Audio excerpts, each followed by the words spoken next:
Hello and welcome to That Was Golf. This is another episode of the weekly review done from my hotel room in Japan.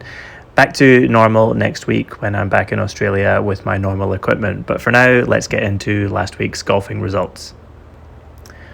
On the PGA Tour, Michael Brennan gets a second win on the tour at the Wyndham Championship, almost a year to the day since his first of 3 wins on the PGA Tour Americas. On the Corn Ferry Tour, Frankie Harris shot a final round 59, 12 under, forcing a playoff with Alistair Doherty. Harris won the playoff, making a first career win in just 6 starts on the Corn Ferry Tour. On the Live Golf League, it was Live Golf New York, with Joachim Niemann winning wire-to-wire and claiming his 9th Live title. Crushers GC won the team event, and John Ram took out the individual seasons title with one regular event left to play of the year. It's Ram's 3rd successive season title on the Live Golf League. On the Hotel Planner Tour, there was a second title on the tour for Christopher Blomstrand as he saw off fellow Swede Adam Wallin by 2 shots, finishing on 19 under par to win the Scottish Challenge, which was supported by the R&A.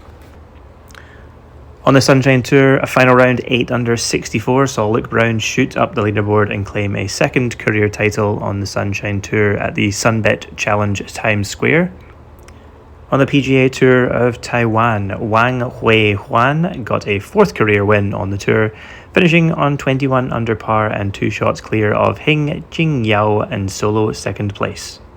The Gira de Golf Profesional Mexicana kicked off its 2026-27 season at the Mexico City Open, which was won by Santiago de la Fuente as he beat Marcelo Garza in a playoff.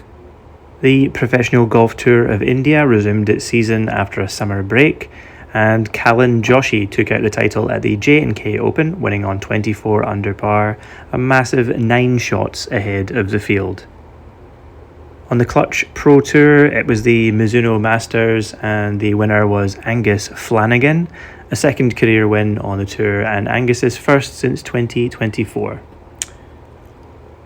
On the Nordic Golf League, it was the Ne Hamaro Open, which was won by Johannes Axel. That was his 1st win on the tour as he secured a 1-shot advantage over 4 players in tied 2nd place, shooting a final score of 9 under par.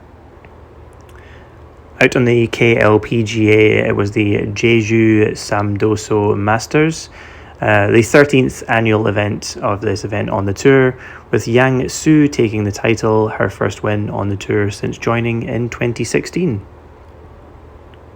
On the Ladies European Tour, Anna Huang continues to shine, making her 4th career win on the tour at the PIF London Championship, becoming the youngest LET player to make it to 4 wins at just 17 years old and 283 days.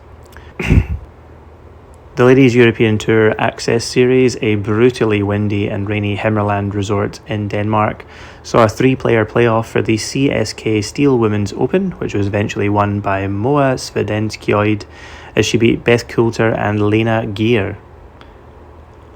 Playoff success also for Mirabelle Ting on the Epsom Tour.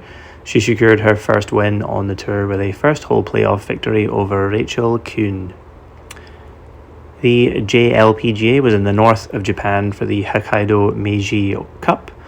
Yuzuki Yoshizawa got her 1st career win here, finishing on 8 under par and 2 shots ahead of the field. And lastly, at the Women's US Amateur, a player long touted for a big future in golf, Talley took home the trophy, beating Anna Iwanaga 8-6 in the match play final. And for one more week on holiday, that was golf. Thanks so much for bearing with me as I've been recording on a very lo-fi quality. If you like what we do here at That Was Golf, give us a follow on our Instagram page at That Was Golf Pod. And subscribe to the podcast to stay up to date with all future episodes, which will be released every Tuesday, 7 a.m. Australian Eastern Standard Time.